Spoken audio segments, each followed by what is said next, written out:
Folks, a very good morning and welcome to FYI. It's a very late morning at our end, but we hope that you guys are good. Wherever you're joining us from, you know what you got to do. Share the live as soon as you come on, folks. Smash that emoji button and, of course, partner with us. We have a guest on the show this morning after a long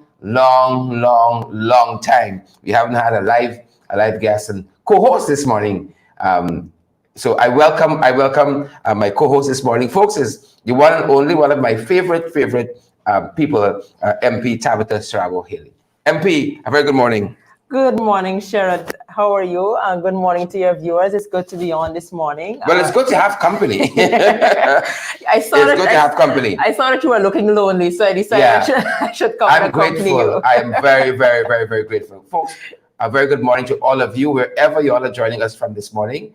Tabitha, how are you doing? I'm doing okay, I'm doing okay. In spite of all that is going on around us, we have to find a center of peace to carry us through all the difficulties. So I'm doing okay. Excellent. And how are you? Let me ask you, how are you doing, Sherrod? Nobody asked you that. People don't really ask me how are you doing.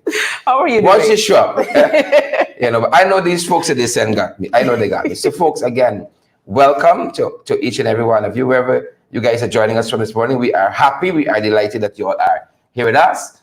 Share the live, and I'm happy to share some company with you folks. So you guys got somebody else that you all can torment as well this morning. So welcome to all of you. Ayabo, good to see you, and Debbie Collins. Guys, let us know if you're hearing us loud and clear. We got a couple of things we want to share with you guys, and then we out to you all here so you can go on and have a great rest of the day. And Tabitha has a very important meeting after a program as well. So you want to allow her to go after to that too. But good morning, Beverly and Debbie Collins, Rollica, Primo Rollins, and all of you folks who are joining us. How was Emancipation? We can be talking a little bit about that too. There's Emancipation happening yesterday, and the rhetoric that's going to come out from the other side. We also have them boys celebrating, I think, their 3rd anniversary. Yes. Right, since being installed we can talk about that too, folks, and some other stuff we're covering internationally, some other issues in the region and locally as well. Debbie Collins, technician Collins, is on duty. She says she's hearing us loud and clear, and we're happy about that. So Tabitha, thanks for coming out this morning so early, folks. We were getting some tea before we came on set. Tabby's idea of tea is hot water. I'm sorry that I start my morning. Tabitha's idea of tea is hot water. Well, I have to let you know, we in support. I mean, we ain't got it like that, but we in support. We can at least afford a tea bag. Yes, and so I decided to go with lemon and ginger. But Jacqueline, Debbie, Florette, how can hot water alone be tea? It's fascinating to me. It is the healthy way. I have this impression now. Like once you put it in a certain kind of cup, that qualifies it as tea. You could throw a Stanley cup. It's tea. No, hot water is actually good for you. Oh. If you want to be healthy, hot water with a little lemon in the morning, that helps with your digestion and so for the rest of the day. So you should swallow some of the stuff the people want to try. Exactly. So we got to start off healthy in the morning. Good. We got Edward from the Bronx who's joining us. Guys, we're happy that you're here with us from the many places you usually join us from. I'm very happy to have some company, so I don't have to do all the talking by myself. Tabitha, again, welcome.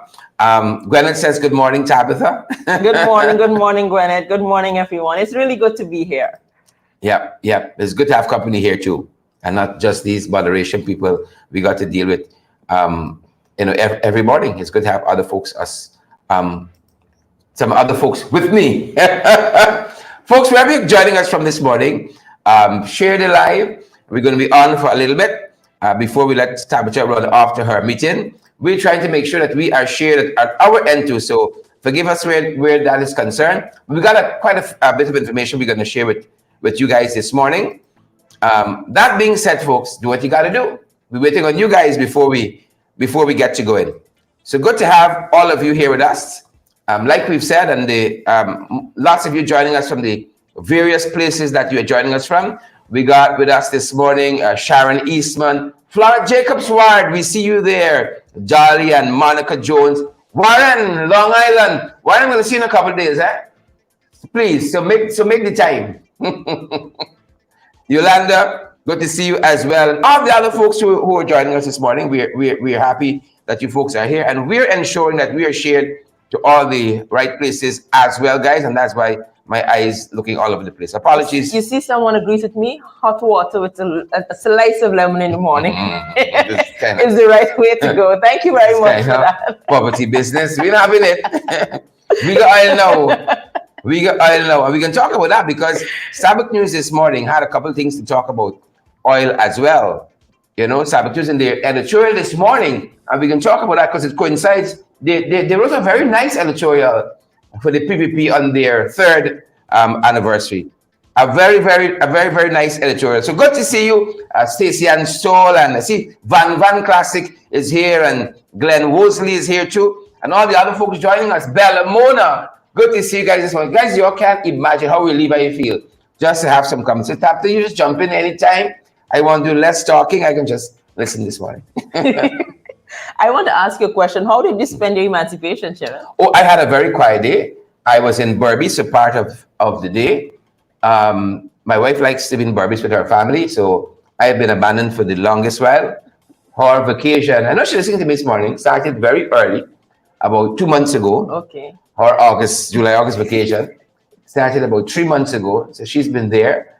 And so I was there yesterday, spent some time in Berbice, and then I was all the way in Linden. The rest of the family had a gathering in Linden. I got some relatives visiting from overseas too. Okay, so I did quite a bit of driving yesterday. Yes, from Berbice to Linden. Quite a bit of driving. So were you at that event in Linden yesterday? Correct is right. Okay, that's correct. Good. That's right. Good. That's good. We get around, you know. We get around. Folks, how did you guys spend emancipation?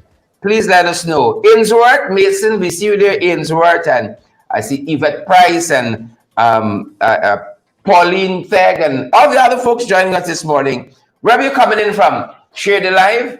Tabitha, over to you. Jump right in. You see somebody else is saying hot water. I'm not coming off of this. Hot water, a little bit of lemon and black pepper in the morning. Paige, thank you very much. I think we need to go a bit more healthy. But you see, you're not doing too badly. But you should cut out the sugar.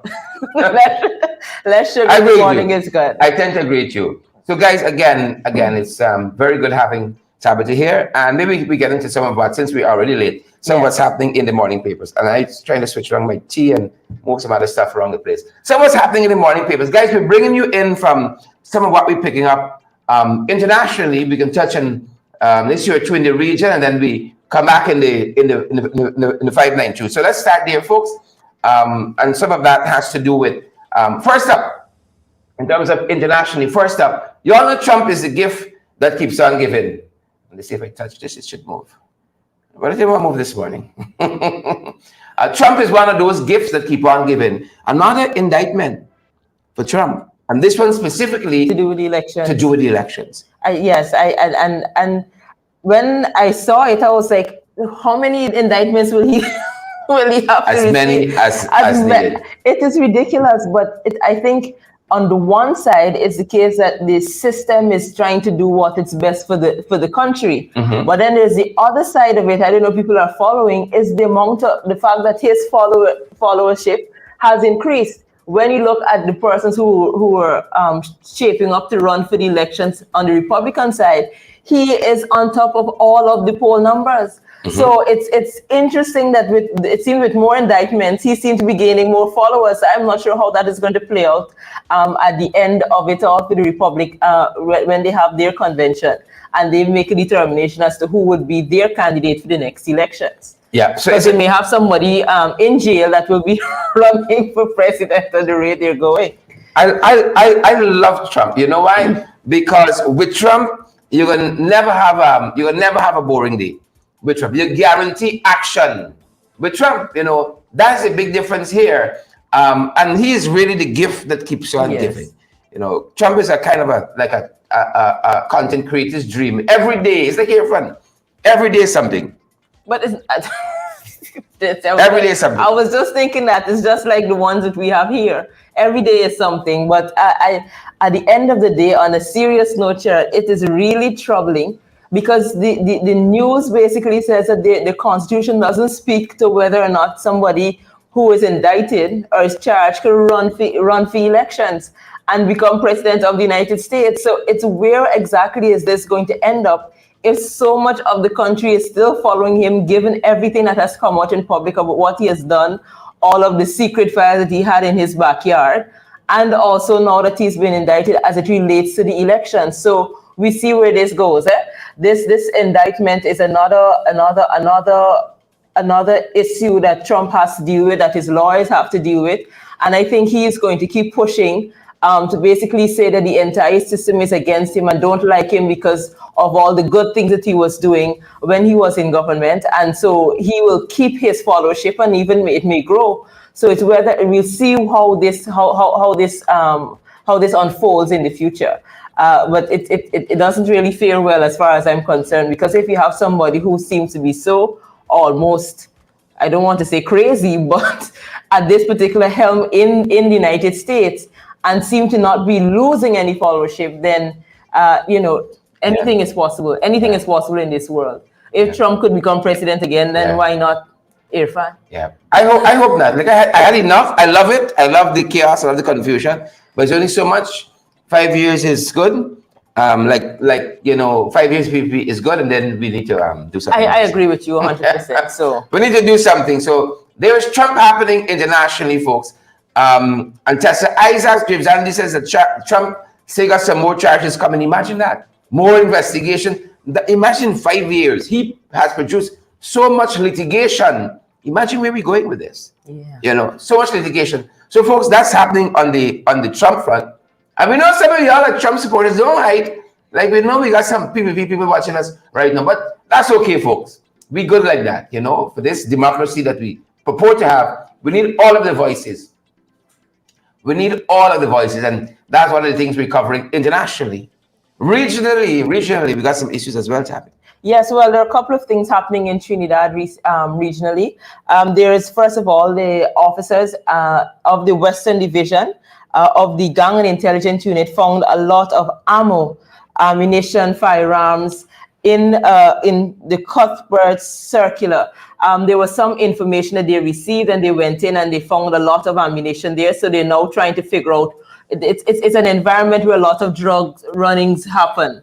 And that so somebody decided to be an informant, and they were able to... I won't say nothing, but that's an environment where lots of drugs, flourish. So that is happening there. And also a young boy by the name of Omari Providence. There's a search continues for him.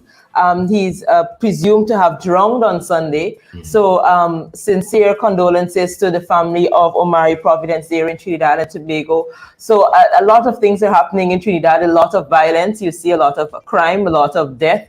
And so Trinidad, those of us who hear from Trinidad are on the program, please stay safe. Try to keep in your corner. Try not to get into too much trouble, because you never know who has a gun, who may just want to shoot you just because you may be stating your opinion. So please keep safe, guys. You got to stay on the right side of the law. Yes. Got to stay on the right side of the law. Folks, and that's what's happening in Trinidad. Trinidad got an election coming up too. Local government elections on the 15th of August. So they're in the throes of campaigning and all of that, right? And, just this morning we saw a headline in one of the Trinidadian newspapers, I think it was The Guardian. Yeah. You got to fight fire with fire. That's the leader of the opposition in Trinidad. We say that here. They say trying to instigate and to this. But Kamala says you got to fight fire with fire. I'm not too sure what she means. I don't think we need... Anyway, we need to be fighting fire with fire. Because no fire here. They're trying as much. They're trying to ensure that they gain some seats in the Trinidadian local government elections. So we'll see where that goes as well. Local government elections, I think, is always important, no matter which country it's in. But you always have to be, as political leaders, very, very certain about the words you use. Very, very clear about the words that you should use, so that you don't incite people to do anything that they shouldn't be doing around the election time or any other time. Guys, just remember, Kamala says that, right? You got to fight fire with fire. That opposition. Fire with fire. Vesta Hardy, Rajkumar says, thank you, Shara. Trinidad is in the house. You see, we all over the world. Yes, we all over. Guys, so all over the world, right? Some folks told me, when I told you guys I was going to send, what's the place name again? Turks and Caicos. Turks and Caicos. Turks and Caicos Islands. Plenty Guyanese in there. People say lie that. There are about 30,000 people in Turks and Caicos. 5,000 is Guyanese. Wow. 5,000. And the folks say, had we known, oh, we'll throw you something special, Duncan. Because it's you. We won't try to pray, but I want you to know that. But because it's you. Guyanese all over the world. All over the world. Can't take it for granted. Yeah, I want to say good morning to all the folks who are joining us from Trinidad and Tobago. Good morning to you folks. So that's what we're following on that front, folks. And of course, once you come home, Chabi, side eye in the air, looking again. I don't know why they always bring you in nighttime to embarrass us. Looking again. All I see is an accumulation of darkness. Wasn't blackout, right? Literally, I'm looking for this airstrip, right? And as per normal, you know it's the airstrip when it touches down. Perhaps any other place. No, it's a special. You see lights, boy. We're different all over the world, right? So our genius is that you don't see the airport before you land. There's a lot of forests too, but I think we should run lights there. No, but that is what is different about us. We don't need lights at our airport. Oh yes, we just need to feel it when we land. But yes, you're right. There should be some more lights there. More lights there, boy. But hats off to the pilots that know what they're doing. That we can land so safely every time the plane lands on our airstrip, but we need to do better. And I was telling, and they've spent so much money on that airport already. Yes. That can be the I'm wondering whether or not part of that has to do with getting lights. That can be the world's most expensive airport. Shortly, most expensive airport. You know, and when I came, I used one of the washroom there. When you turn the pipe, the water drip in. I say, "Hey, I'm at home."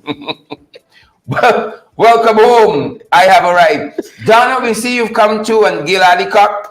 We see you there, and Glenford Gordon. I see Charlene. Yolanda's here as well. Stan Bourne is here. Good morning, guys. Hope you've had a good weekend. Happy post-emancipation, each and every one of you. I saw somebody said, Happy Indictment Day, Donald Trump. Oh. You know, every day is an indictment day for Trump. And we wake up in this truth this morning that we've lost Roger Luncheon. I know I use we sparingly because you're all different like that. But Dr. Luncheon, as a Guyanese, served this country under the PPPC administration. However you might want to parse that. So we want to say condolences to his families, friends, and loved ones. And what good, Dr. Luncheon? I mean, it's up for grabs, his legacy and all of that. That remains up in the air. But he was a human being. He has passed, and so sincere condolences to his family. A lot could be said about his life as a politician. And I guess we can leave that for our next day. But today, let's just say condolences to all those who were with him during the time, you know, his family, and I know a lot of the PPP would be in mourning because I think he was an institution that they relied on until quite recently, because you would see sometimes that they were, he was in cabinet meetings with them, even, you know, as very recently, in the last couple of months. So I know it's a great loss for those in the PPP. So sincere condolences. Correct is right. And one thing you got to give Dr. Luncheon, which is totally absent in what the PPP did. He elevated the level of the language. Trying to listen to Irfan, you ain't gonna learn nothing new. But with Luncheon, he can mama guy and dance between the raindrops of the language. He can use some big words. The left you wondering 3 months later, what do you really mean by that? But exactly. I'm not sure you learn anything new either, but in a different way. He had more finesse where the language was concerned. Correct. It still left you a bit confounded.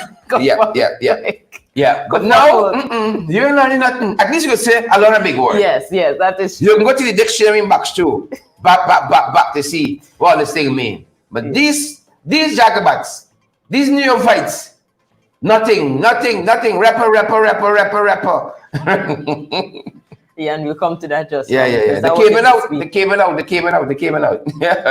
So, folks, our thoughts and prayers with the friends, family, loved ones of Dr. Roger Luncheon, who sadly passed this morning. And again, you know, part of this wheeling Dr. Luncheon out to the very end, you know, says of the deficit that exists in the PPP. And that's why we got somebody like Irfan. Sad to say, but that's the truth of the matter. So again, our thoughts and prayers go to the friends and family of Dr. Roger Luncheon. Sadly passed this morning. And, you know, fires of the PPP. Fires of the people. That continues. Over the weekend, we saw, they said 19 boats were involved in this fire, of which 13 were destroyed at Breeden Hoop. I mean, fire in the water, Tabby. Right by the water. Yeah. And they couldn't out it. Right by the water and side. And you consider had a water issue. They look at it that way. 13 boats. No, Clear. That's a sad, because those livelihoods of the people there, that they have to now figure out their lives moving forward with those boats. Were they fishing boats? Were they boats that carried passengers? What kind of boats were they? And it's really sad that we have to deal with so many fires. It's like everything has just quadrupled over the last couple of months. The deaths, the accidents on the road, the fires. It's just like there's something going on in society that you can't really grapple with, as to how many negatives you have to deal with on a daily basis. And for the individuals that have personally been affected, it's one thing, but as a state, as a nation, that has to grapple daily with another death, another life lost, another injury, another fire, another home gone down. I was looking just yesterday at Simona Broom. She was at Hillfoot.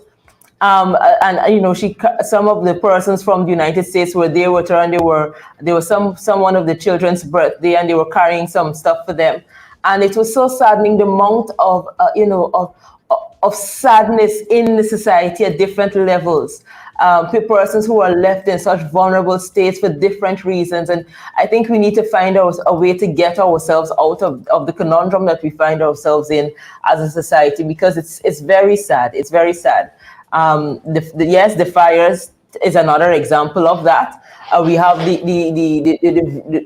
as I was saying earlier, we're not sure whether the boats that were on fire were for passengers or were fishing boats or were just personal boats. But the fact that the 19 of those boats have gone, it's really sad. And we hope that the government comes in and helps those persons who would have lost their boats. And they can bounce back from it. They can bounce back from it. But throughout the society, as you look, every day there's something different. I was looking, there was an accident just recently on the Suzdijk Highway. Last week there was an accident on the Suzdijk Highway, and no, it's not even last week, because every day there's an accident in the newspaper. Every other day there's a fire. And we really need to do better. If it's a case that, on the one hand, that we need to look at our electrical systems in our homes, update them. There's a lot of updating where electricals are concerned. And so if it is that we need to do that, we need to ensure that we're looking out for ourselves, because no one else is looking out for us. And we can't guarantee that the fire service will get there on time and get there with water to out what fire may come. And so we need to do what we should to ensure that we don't lose our homes, we don't lose our families. And on the roadways, I think we also have to be very careful. There's a lot going on our roadways. Yes, there are a lot more cars, but the speeding has to stop. We have to drive defensively and not behave as if we are at an F1 race. I think there's too much of that going on in and around town.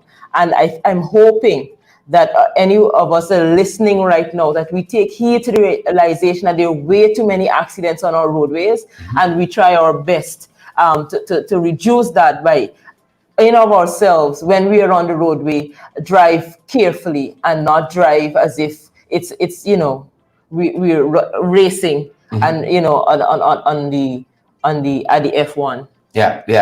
But it's just the proliferation of fires, and of course it shows. And this one cuts both ways, because we always talk on our programs here about the pandemics that we have. You got the one with the carnage in our road and waterways, fires.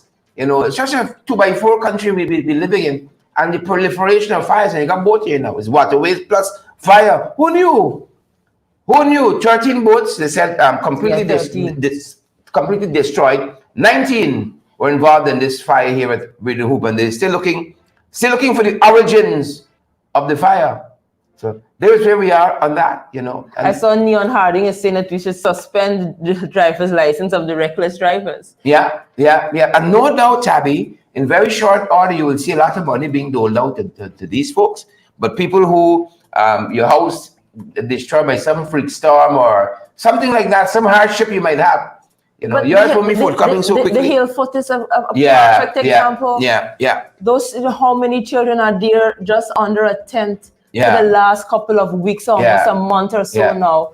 And it's almost as if everybody has forgotten about them. And then you see in the newspaper today that 200 and something more homes are being built for professionals. And those families, over 50-something families at Hillfoot, are without homes, and the government is not seeing it fit to find homes for those families. I'm not sure what exactly it would take for the government to recognize that this is a disaster that requires their assistance. That is what they're there for. They're there to help as the state when situations of this nature happens. And so the fact that at this stage that those families at Hillfoot are still unsure about what will be next, where a home is concerned for them, and what exactly happened. Did anything happen to the individual who started that, who decided to get the excavator and just bulldoze those homes, or is he just walking free around Georgetown, going about business as usual after condemning all of those homes? So a lot of those issues I think we need to deal with. But it's really shameful that you see quite clearly that on one side, you know, it's very quickly that issues are dealt with, monies are doled out, and people go back to their lives. And then in other aspects, people are just left wondering, how can they go about their daily lives under such difficult circumstances? 3 million in Polari, Happy. 3 million in Polari. We ain't gonna forget that, you know. Sure, you have a good memory. 3 million in Polari. But yes, that is so true. Yeah, another issue that cropped up just overnight. They're telling us the commander of which division? Region 4. Region 4 was involved in an accident. The driver of the Region 4 division commander was involved in an accident on the highway. Yeah, a big truck knocked into him. I'm not sure who knocked into who, but it's crazy. And I think what needs to be dealt with are the truck drivers on the road. It is ridiculous. The truck drivers are actually racing on the road. And it's like if they don't believe that anybody's going to hold them accountable, they feel as if they own the road. Yes, they have a big vehicle, but they have to understand that the road is not just for them. But if the police don't come out and deal with these issues, they will have a lot more carnage. Like the other day, how many cars veered off the road on the highway because some truck was going up and all the bricks fell on the road? Have they dealt with the owner of that particular truck? And so unless the police go after these sort of issues, then we will find ourselves spiraling and a lot more lives being lost because of it. Correct. Totally agree. It's just madness out there. Carnage in our roadways and waterways. Carnage in terms of domestic violence, as the other one we always point out. You know, the violence against women and girls in particular. You know, it's just horrific. And then the fires, the widespread fires that we have in this country on a daily basis. You know, if a day goes by you don't have fire, that's the odd thing. You got to watch that. And the 3rd anniversary earphone rollout came out talking a whole bunch of nonsense. And Stabroek News took them to task. Today we can talk about that. You know, I see somebody just said in our comment section, you know, who lash out earphone. That's why I like earphone. Who expects earphone is a gift.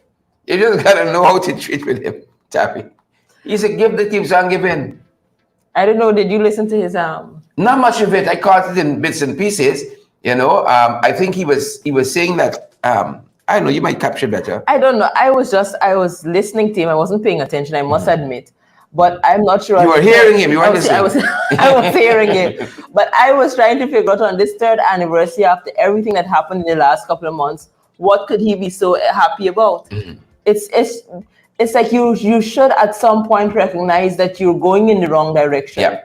And so anything that is coming out at now has to be a more somber look at the reality of the situation in Guyana and what it is you're going to do moving forward, not a celebration of, oh, we've had 3 years in office. And he was talking stuff that didn't really make sense, which is normal, about wisdom.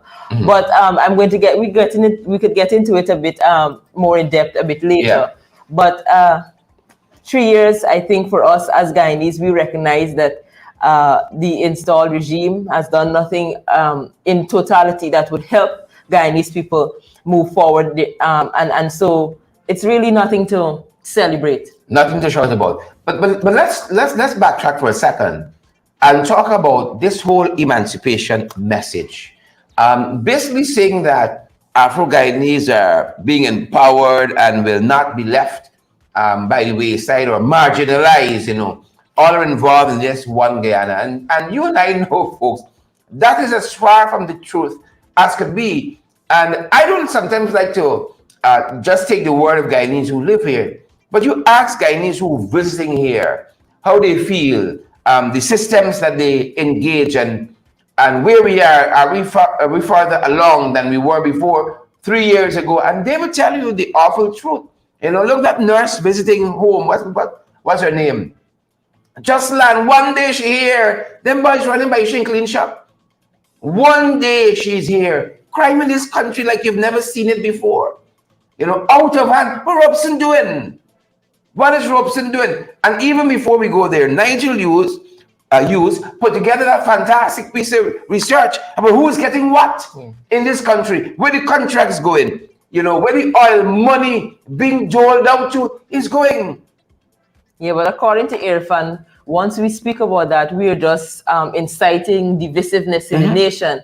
And that is not the reality because he knows reality and we don't. When it is that we are living the reality every day, and he is in some cocoon and pretending as if his government is doing, who's treating all Guyanese fairly and equitably, and that, as we know, that is very far from the truth. So yes, I looked at I listened to his Emancipation Day speech, and it just was full of PPP propaganda. That's the best way to put it, because it showed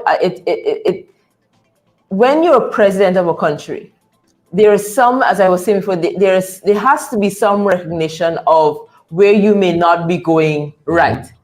Even if you're saying that you are aiming towards this, or you are trying to accomplish this, and there may have been some faults, there may be some flaws in trying to accomplish it. But no, he is making it seem as if they're heading in the right direction. Everything they're doing is for the betterment of all Guyanese, and everything that other persons are discussing that may not be helpful to any particular group of Guyanese, whether it be the indigenous people, whether it be African Guyanese, that basically we're lying. Basically, we're not telling the truth. Basically, we're trying to pull a wool over the eyes of Guyanese. And once it is that you come out as president and say that, then we recognize that you're not sincere, and you're really just in it to try to propagandize the entire the society. And so, at the end of the day, I would throw that Emancipation Day speech in the garbage. Yeah. I would drink my tea and my memory. Yeah. So we have that deal. And so the reality for Afro-Guyanese in our country, we want it to be better. We desire it to be better. But it isn't where Irfan Ali is trying to paint that it's at. You can look at the no substantial raises in pay for public servants, nurses. They promised an adjustment a long time ago. We still hold it on that. So it's up for grabs. And now I saw the Shadow Minister of Legal Affairs was pointing out quite recently that what Irfan Ali is now saying, that he's going to go to Cuba to get nurses, while not looking at our issues where nurses are concerned to try to help our nurses stay in Guyana. Correct. So what we have is an exodus of our nurses because of the poor pay, the poor treatment of our nurses, and the poor working environment. And so Irfan's response is, instead of ensuring that our best nurses stay in Guyana, is to not deal with that issue, but to import nurses from somewhere else because our nurses are leaving. Has he engaged the nurses to find out why it is that they are leaving? What about the system is so that causes them to think that they would be better off somewhere else? If you have that discussion with the nurses, then you would know what policy you need to create to ensure their position is better in society, and it would cause them to stay, so you don't have to bring people in from outside. But for them, it's always easier to bring people in. And don't let me go there, to bring people in than to deal with the issues on the ground and to help Guyanese better themselves and better their lives right in their home country. So Guyanese have to now go further afield to get some peace of mind, to get a proper wage, and to be able to look after their family. It's very sad in this growing economy, 60% growth, that our citizens have to leave at this particular point to find betterment elsewhere. It's really, I think, an indictment on the administration that this is happening at this stage. Yeah, and incredibly, that is the reality for lots and lots of Guyanese, which brings us to this morning's editorial in Stabroek News, which again is a reflection of the last 3 years under the PPPC's administration. The header, my big head is blocking it, says, third anniversary of PPPC government. That's the header for the editorial. The third anniversary of the PPPC government. And you guys, I'm going to quote a couple sections of it. And y'all can tell me if maybe the Stabroek News has gotten it wrong or not. I want to quote a couple sections of it for you, because this is how they begin the editorial. President Ali and his government will undoubtedly trumpet their triennium, that's the 3 years, as transformational and reflective of prudent management and a judicious sharing of the bounty. A judicious sharing of the bounty. The reality, Stabroek News, the reality is quite different. Is Stabroek News wrong? No. And one of the indications is the indicators is the fact that they come into Parliament on Thursday to raise the debt ceiling to over $900 billion. They Hold on. What do you mean for ordinary Guyanese? The debt ceiling. It really means that the amount of money that they can now borrow. Mm-hmm. So what it is that we are in debt as a society, even though we're saying our economy has grown by 60%, mm-hmm. They are borrowing so much money from so many different places for this transformational infrastructure that they're trying to see happen, so mm-hmm. that we are going to be indebted to so many countries for a very long period. Mm-hmm. It is their hope that the oil money would at some point be able to pay off this debt. But we don't know where oil is going to go in the next 5 years. It could remain, the amount of oil per barrel could remain as it is, or it could reduce. Mm-hmm. But the reality is that every Guyanese will have to pay more to companies and countries around the world that they're paying. When we were in Parliament, I saw loans from UAE, loans from all over the world that they're just collecting money from, borrowing off of the oil money that we will get. Mm-hmm. And that keeps us, and if you see, as Guyanese, we would see on social media what happens in other countries who overborrow. Mm-hmm. And then when you can't pay back, that country owns them. And do we want a society where that is where we're at, where we overborrow and then we're in a place where China comes and say, well, you can't pay back your debt. I'm now in charge of this particular bridge, and so you guys have to pay me toll. I'm now in charge. I'm now in charge of this particular road, so you have to pay me toll. And so we have to be very cognizant and very prudent where our management of our monies are concerned. And I don't see them being prudent. I think this desire to show Guyana in 5 years as Dubai, I think it's not the best approach. Everybody wants development. Everybody wants to see the country look good. But you have to be very prudent in how you do it and focus on the things that would be long lasting, and focus and not spend so much time borrowing so much money. It will leave us in so much debt for such a long period, and we don't know what will happen come down the road. But they don't seem to be interested in that, because half of that money will go back into their pockets. Correct, is right. I was trying to stick the comments just now. Did I miss it? Here is Sandra Davis. She was playing your compliments. I wanted to make sure I got you blushing. She says, for the first time I've heard Miss Tabitha, and she's very intelligent. She sounds like MP Amanza. Keep up the good work, Miss Tabitha. God bless you. Thank you very much, Miss Sandra Davis. Thanks, Sandra. I've been hiding, but it's time that I come out. Yes, so I'm here. Amen to that. Amen to that. Shout no. So that's what we're covering for. I want to quote another section of that editorial. This morning's editorial, again, the header is third anniversary of the PPPC government. It says here in the editorial, they're talking now about the cost of living and how the cost of living is astronomically high. No one could seriously contemplate price controls or subsidies. This is what the editorial says. But aside from sporadic handouts, which are given as if they are the property of those in power, little else has been done to interrogate how the resource curse might be impacting on the poor, or what measures might be put in place. This is the Aubrey Norton press conference, you know. This is Stabroek News. Middle of the road, sometimes we don't have to agree with them, but Stabroek News, most times than not, hits the nail on the head, bop, bop, bop. Right? So they're doing nothing to help the poor. That's what they're saying here. Yes, and true and correct? Very true and correct. And you remember, I think it was MP Annette Ferguson who asked Ashley Singer the last parliament, with the $5 billion that was budgeted to deal with issues of this nature, how it is that you deal with all of the issues of the poor in this particular circumstances.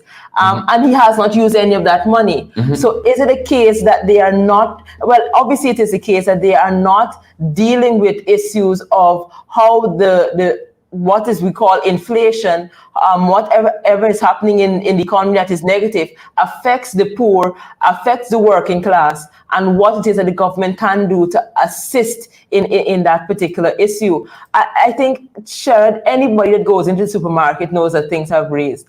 Every time you go into the supermarket, things raise for almost by $100. And us here, we struggle to try and ensure that we have our cupboards full. And we struggle to do it. And if we're struggling to do it, I could just imagine those who are making way less than we are. Not that we're making a whole lot. I'm not trying to make it that we're making a whole lot. But the reality of the situation is that things are hard for the majority of Guyanese in this country. And the government seems focused on building bridges, on building roads, on building infrastructure, instead of looking at the fact that a lot of Guyanese are going to bed hungry at night. A lot of parents don't know what to feed the children come the next day. And so it is really a sad situation that we find ourselves in, where we have all of these monies coming in, where we have all of these monies in the Natural Resource Fund, where we have budgeted for monies in the 2023 budget, we're in 2023, and that money has not yet reached those who it should reach, to help to give persons a proper brace, given what is happening in our economy. And so I don't know at the third anniversary what it is to celebrate at this point, where a lot of Guyanese are suffering. Way too many Guyanese are suffering. Too many. You know, I'm happy you brought up that issue with Ashley, because we do have that clip. I want to play quickly for our viewers so they understand. You know, they talked about $4 billion being $5 billion being allocated in the 2023 budget to offset the effects of the high cost of living. But up until this point, Ashley said nothing has been done. Nothing has been done. And here is Stabroek News raising this issue again, saying that they've spoken over the last 9 months, I think, with Guyanese from all walks of life on the cost of living, and they keep coming back to the one thing. It is astronomically high, and nothing to date has been done. And Stabroek News makes the point in this morning editorial. Things nice for them boys at the top. Them and their friend, that 1%. You know, here is, I think it was Annette Ferguson, MP Annette Ferguson, asking in the National Assembly this whole question of the cost of living. Take a look, folks, and take a listen. Mr. Speaker. So question 2, or part 2 of question 14. Can the minister inform the National Assembly of what assessment was used to arrive at $5 billion to address the high cost of living? So this is question 2, or part 2. Then perhaps I can proceed up to proceed up to part 5, if with your permission. Oh, one by one. So, Honorable Minister, you have them before you. You can deal. Mr. Speaker, if I might perhaps help the honorable member. The question has 5 parts, and if I understood your last but one intervention, you're granting permission for all 5 parts to be put at one time, and I will then respond to them. Initially, the honorable member only put part 1 of the question, and I responded to the part that was put. Would you like her, sir, now to put all 5 parts? Honorable member, I put the question. How many parts? That's irrelevant to me. I put the question, so you can answer all. I say this only because the honorable member has only read part 2. Go ahead, Honorable Minister, Very well. please, go ahead. Very well, sir. So if I might, sir, in my current intervention, address all 5 parts of the question as published in the notice paper. The honourable member asks in part 2, what assessment was done to arrive at $5 billion? And in response to that, sir, as previously indicated, in fact, when this question was last asked, $5 billion represents the best estimate at the time that we were preparing the budget, our best estimate of what the total value of the interventions that we would implement would comprise. Needless to say, sir, it represents an estimate as at that time. The future engagements, the ensuing engagements and consultations that we would engage in, as well as the evolving global and domestic economic situation, will of course determine whether that sum would need to be augmented. But the $5 billion represented our best estimate of the value of the interventions that would be needed, and that estimate having been formulated at the time that we were doing the budget. Part 3 of the question inquires about whether there is a regional disaggregation, and the answer to that is no. Part 4 inquires when the sum is expected to be rolled out across the regions. And my answer to that, sir, is the interventions will be implemented during the course of the current fiscal year and certainly before the end of the fiscal year. And, sir, can the minister inform the National Assembly what mechanisms are in place to ensure that timely announcements are made? Sir, once the interventions are determined, they will be announced using the traditional and standard means for communicating government interventions, including, of course, state agencies such as the Department for Public Information and other similar public communications, and of course the public communications portfolio of the government is very ably led and managed and discharged by my distinguished colleague, Minister Kwame McCoy. Thank you very much, sir. So, folks, you heard it there. You heard it there. Tabitha. I want to say, first of all, kudos to MP Annette Ferguson for recognizing that and asking that question. There's so much that is going on, and once you ask the right questions, you'd recognize that very little is being done when it comes to issues relating to the livelihoods of the majority of Guyanese. If you listen to what the Honorable Minister Ashley Singh had to say, he said the interventions will be implemented before the end of the year. He also said once the interventions have been determined, which means that they have not looked at that as yet for the year. Yeah. So we have so much time into the year. I really want to remind Guyanese that the opposition agreed to this. Yes. 5 billion, we wish it were more, to alleviate whatever are the sufferings of Guyanese due to the high cost of living. This was in February of this year, right? This money was appropriated, given, granted to the government. To date, nothing has been done. And we have to remember that when we're dealing with budgets, once money is in the budget, it would have mean that they would have had to put together a program, a rationale as to why they want the $5 billion, what it is that they're going to spend the $5 billion on. So it's not a case where they got it in February, now they have to make a decision as to how they're going to utilize these funds. This was supposed to have been done before it came to the National Assembly. So once the money has been approved, then yes, they can start the ball rolling, and the project will commence whatever it is they had in mind as to how to utilize this $5 billion to alleviate the issues that a lot of our Guyanese are facing. But the reality is that based on what Ashley Singh is saying, they have to determine the interventions, which means they put $5 billion in the budget without any sense of what they're going to use the money for, and that is not how budgeting is supposed to be done. He is saying there once the interventions have been determined, which means that they did not deal with what they were supposed to do with before the budget, before the money went into the budget. That is not how you deal with budget. And so it's very glaring that they were just putting monies into that budget to make the budget look big, and now that they have to use the monies, they're finding difficulties because they don't have what it takes, I believe, to actually put the right interventions in place to deal with the issues of cost of living and all of the other issues that Guyanese are facing. So what we will see at the end of the year, what we have to look for at the end of the year, is how much of the monies that have been allocated, they were all excited about the biggest budget ever and the amount of money they have to spend and what they will spend it on, how much money will actually go back into the consolidated fund because of the fact that they haven't been able to spend it. Yeah, it's sad. It's sad, really and truly. And Ali's going to come out this morning and talk about good governance. And money is appropriated for programs for poor people, to alleviate what Stabroek News has been talking about all along as the high cost of living. And they say, we ain't do nothing yet. We ain't do nothing yet because you know why? They don't care. They don't care. They don't care at all, at all, at all. But I want to circle back to some of what we've been covering in this editorial. Because so far, I think we've established that Stabroek News isn't wrong. Right? Them aligned on them. Right?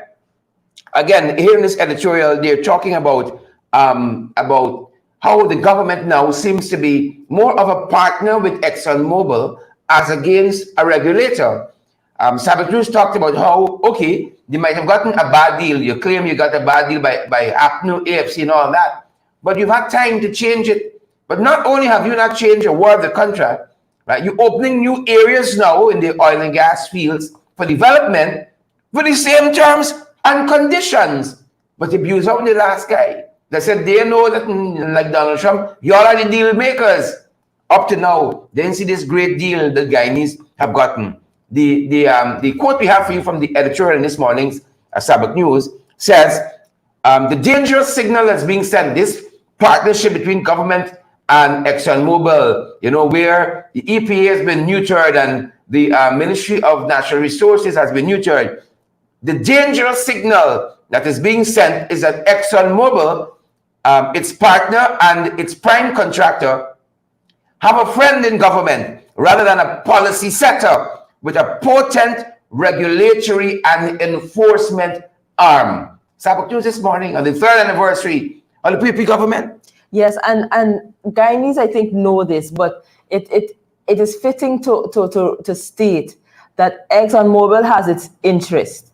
Yes, we understand that as Guyanese, we didn't have the capacity to be able to drill for oil and find the oil and bring it up where it is in the Stabroek block. We understand that. But we also understand that ExxonMobil is a company that has its interests, it has its shareholders, that has its board of directors, they have their interests they have to meet, and their interest is in profit. So the more profit they get, the better for them. The government of Guyana has to always be looking out for the interests of the Guyanese people. And it has to be more than just whether or not we're getting a pittance. It has to be, are we getting the most out of what we can get given our circumstances, and even whatever it is that we would have agreed to in that contract, are we regulating to ensure that ExxonMobil is going with what we have agreed to? And I think that is where we are failing big time. I think your statement about the EPA is just. When you look at the fact of what is happening in EPA, so many of the professional persons in EPA have left because they recognize that with this administration, the issue isn't about ensuring that you stick to the contract, you stick to the clauses in the contract to ensure that you get the best for the country and ensuring that our environment is safe in the process, but it's about giving ExxonMobil the space to do what they think they need to do to get as much profit as they need to get at this particular juncture. So I believe and I agree 100% with Stabroek News on this matter and the approach of the government. Yes, you don't want to be seen as anti-business. Nobody wants to be seen as anti-business because you need the investment. Yes, we need the investment. Yes, ExxonMobil is necessary for a number of reasons to be in country. we don't have the capacity to drill oil. But at the same time, we have to ensure that we are on firm footing where they're concerned, and they don't see us as pawns. They don't see us as people who they can just roll over and do whatever they like because we're just happy that we're getting a pittance. We have to be seen as equal persons at that table, and as a regulator, we have to do what we must and what we should to ensure the Guyanese people get what is due them based on the contract until the contract is changed. Yeah, very, very interesting times we're living in, folks. And as we wrap up, the final thing I want to quote from this editorial in this morning's Stabroek News on the occasion of the 3rd anniversary of the PPP being installed, they say, never before has there been such a need for a robust and disciplined opposition. Never before has there been such a great need for vibrant watchdog institutions such as the Public Accounts Committee of Parliament and the Auditor General's Department, the Integrity Commission, and the Public Procurement Commission, all of which, No, but those are some serious institutions, though. Sherrod. And I, what can I say? Stabroek News has hit the nail on the head with this particular editorial. The Public Accounts Committee is so important, but as we see, the government is doing its utmost best to reduce the amount of sittings that they have, meetings that they have there at the Public Accounts Committee, so that we don't get into the years of 2020 to 2023 to actually see what is happening in the budgets and how it is that they've actually done with rolling out a lot of the works that they said they would do in the budget, and to ensure that we hold their feet to the fire and hold them accountable to what has transpired between 2020 and 2023. And I agree with them. We need a robust opposition, and we need all of our institutions to be working at its best. And where there are limitations, we need to ensure that we change those limitations and shift those limitations so that we get the best out of all of the institutions, because it would only be for the benefit of all Guyanese. Yeah, we got some ways to go, folks. We got some ways to go. And Stabroek News ends its editorial by talking about us being militant as a country. It's not only for the opposition, it's not only for civil society. Vigilance is the word that they use. Vigilance, it says, must be the watchword, quote unquote. Vigilance, each and every citizen, because they said, if this continues, we're in a bad space. Yes, and the civil society has a role to play. We have to, civil society, persons who make up the civil society can no longer be silent. I know it's a case where a lot of persons are concerned about discrimination, they're concerned about marginalization, but if we don't speak up as a society, then we're basically allowing all of the negatives to continue. We're basically saying to the government and we're saying to ExxonMobil that you can continue to do what it is that you're doing that is not in the best interest of us, and we will remain silent because we're afraid. And in the long run, it will be to the detriment of the entire society. So as a country, we have to make some serious decisions as to how it is we are going to deal with the matters and the issues that are confronting us, and whether or not we're going to say to ourselves that, we need to push back, we need to speak up, we need to speak out, because it's only with our voices at this particular stage that people would recognize that we are not happy with what is happening in our country. Yeah. And there's where we are, folks. Vigilance. We got to stay vigilant. Stay on top of them. The trench crappos, them. The same set. Folks, I think that's going to do it for us. So they said we want Tabitha to be able to head off to that very important meeting that she has happening, folks. And we want to thank you guys for being here with us this morning. And being part of our broadcast. We're tremendously humbled by that. We're happy that you're all here. That's what we really want to see. Thank you for having me. It was good being here, Sherrod. And I hope Tabitha comes back and don't take long. Next week we're in a different space, in a different place. We did tell you folks it's going to be a traveling summer for us. So it's going to be a different location next week. But I hope Tabitha comes back this week. Don't make it too long. Yes. Comes back this week and spend some more time with us. And help us to wade through these issues. I need help. There's so much we got to deal with. There's so much of them. Trench crappos, jacobats, tadpoles. Well, thanks for having me. It was good being here. I probably promise you to come back tomorrow. Excellent. Tomorrow morning, no problem. Excellent. We can do that. Excellent. So have a good day, guys. Enjoy your day. Stay safe, and keep hope alive, and stay vigilant. All right, that's good news for us, guys. Take care. Stay safe. Good to have had Edward on with us and Seymour George. Look. George says Seymour says, we love you, Tabitha. You see that? Just like that. George, watch yourself, Watch this. Yeah, we said one more. Thank you, Sharon. One day, Tabata. That's how you have like do thing now. Ravindra, Joan, and Shirlene, all the other folks joining us. Thanks for joining our broadcast this morning. Until next time, until our next broadcast, folks. Stay safe. Stay safe.